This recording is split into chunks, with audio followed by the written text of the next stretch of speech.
Hey everyone, it's Erin Sorensen with Hail Varsity, and I am joined by recruiting analyst Greg Smith. We are back for week 2 of the recruiting question of the week. Greg, how are you? I am well, as everyone else in this state. I am cold. So yeah, we're powering through this thing. And it's not just you. I mean, I just saw that if you live in Texas, winter storm warnings, power outages. So no matter where you are, I hope you're staying warm and safe because this weather seems to be affecting more than just Nebraska, but it is like negative 14 degrees outside right now. And that's not even with the wind chill. That's just the air temperature. Right. Not great.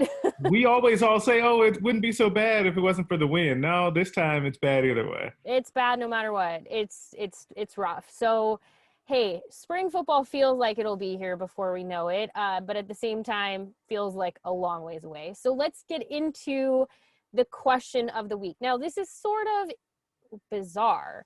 Two of you asked about the same player on the roster. One was Tyler from Twitter, one was Johnny from YouTube. So thank you for asking. I'm going to kind of try to marry these questions together a little bit. But let's just start with Tyler first. He said Nebraska seems to struggle with putting highly rated players on the field, for an example being Nola Pola-Gates. He wants to know, is this indicative of talent evaluation or just how hard it is to adjust to the college level? We'll start there, knowing that Johnny also asked about Nola Pola-Gates, but we'll start with this. Is this indicative of talent and the evaluation of that talent, or just how hard it is to adjust to the college level? In my opinion, it is based on how hard it is to adjust to the college level, but it's really interesting. And I love this question because on every recruiting class, there are a handful of guys that are highly rated, and for Nebraska's classes, the way that they built them, there's usually a handful of guys that are highly rated, and everybody can't wait to see those guys on the field and thinks that they're going to hit the field immediately.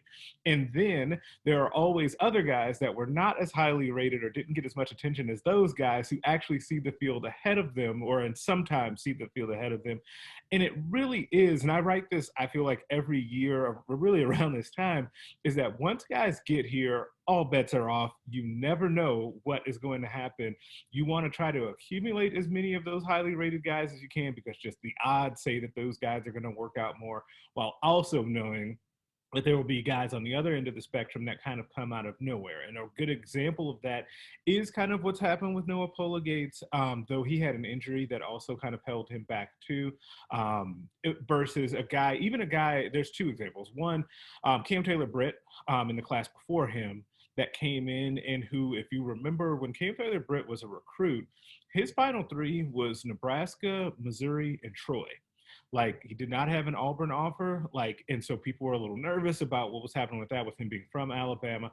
And then he gets here and he plays right away. But then there's a guy in Nola Pola-Gates, the same class, and Miles Farmer, who pretty immediately was starting to be in the conversation, who also apparently, I guess, who also had an injury who's held him back towards the end of this last season, but he was seeing playing time during the year and had that big game against Northwestern.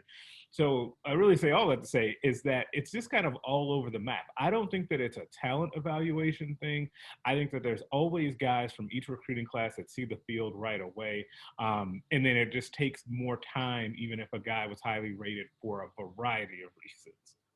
Well, that leads perfectly into what Johnny wants to know, because he wants to know when you think Nola Pola-Gates will start to see some playing time. Now, again, and I think this is important that Greg mentioned, and I'm reading right off of his Huskers bio, so this is coming directly from them. It is sometimes hard to believe this 2020 was so bizarre. It feels like everything is molding together.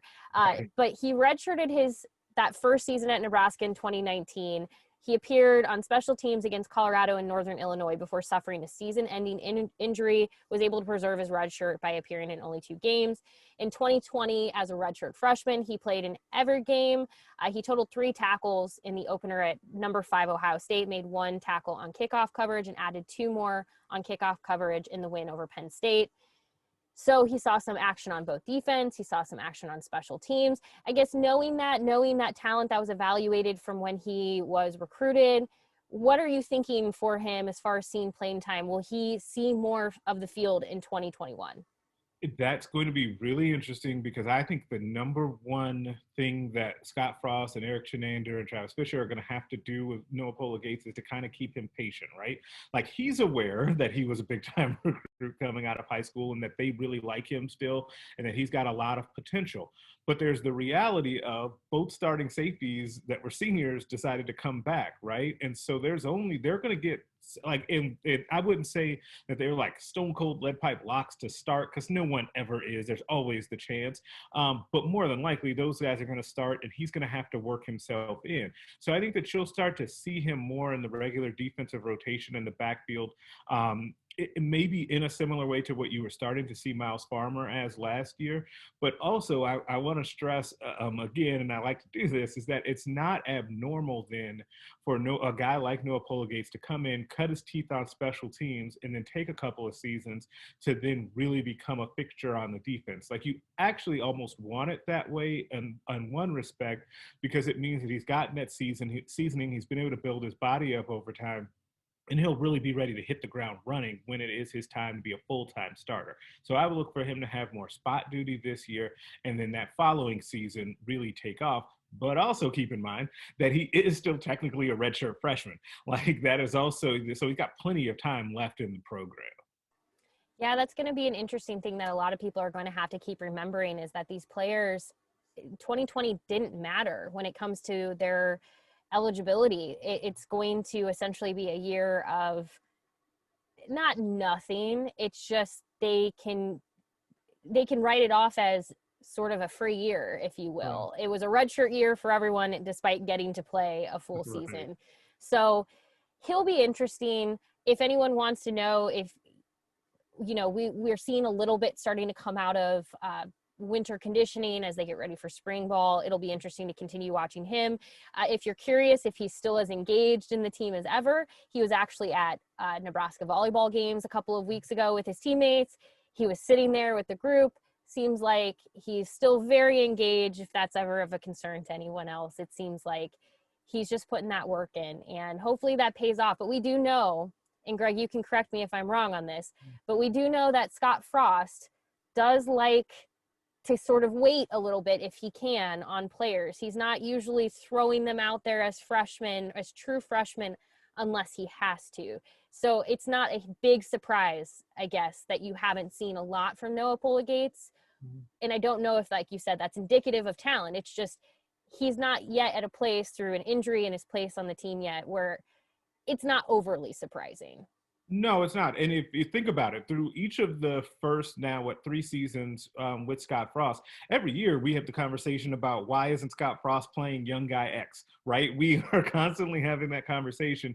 And it's not even that he's not afraid. It doesn't seem to play young players, i.e. Bryce Benhart took over the starting right tackle spot, but after he redshirted for a year, right? Like there's going to have to be there'll be some exceptions in there, but I think the better long-term success play for Nebraska and the way that they recruit anyway is to have these guys build up for a couple of seasons before they're really able to be counted on. And yes, that is the same model as a team like Iowa or Wisconsin or Michigan State was under previous coach.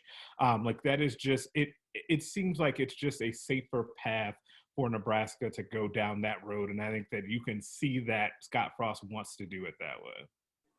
Now, if you're somebody who's going, I want to hear more, great.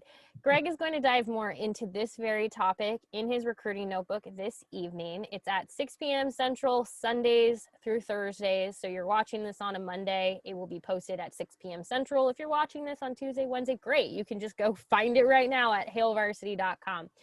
But for those of you who submitted questions, thank you to Tyler and to Johnny.